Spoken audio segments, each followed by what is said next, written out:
Ndugu zanguni,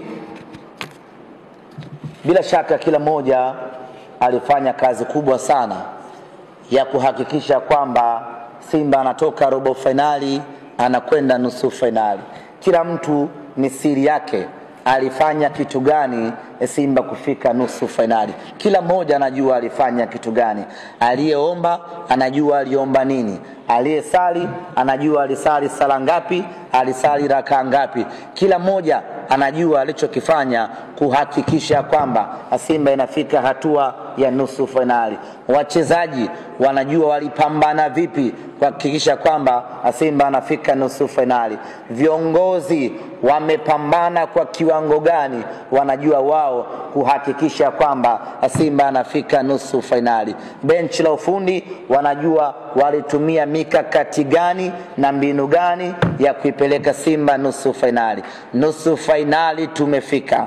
Rai yangu, wito wangu, kila alichofanya mtu kuitoa Simba robo finali, kuipeleka nusu finali, kwenye mechi hii ya kuitoa Simba nusu finali kuipeleka finali, afanye mara 3 yake.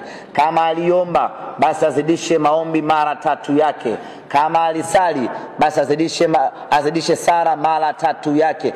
Mapambano yoyote ambayo mtu aliyafanya kuitoa Simba robo finali kuipeleka nusu finali, ayafanye mara 3 yake.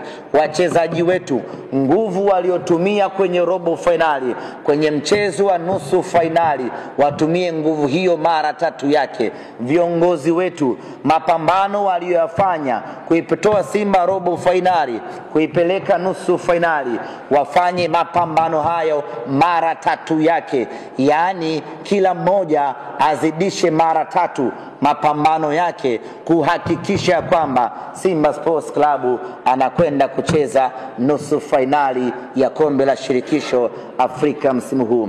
Inawezekana sana Simba kucheza finali kwa sababu timu hiyo tunayo, ubora huo tunao, na kila kitu kimekaa vizuri kwa upande wetu.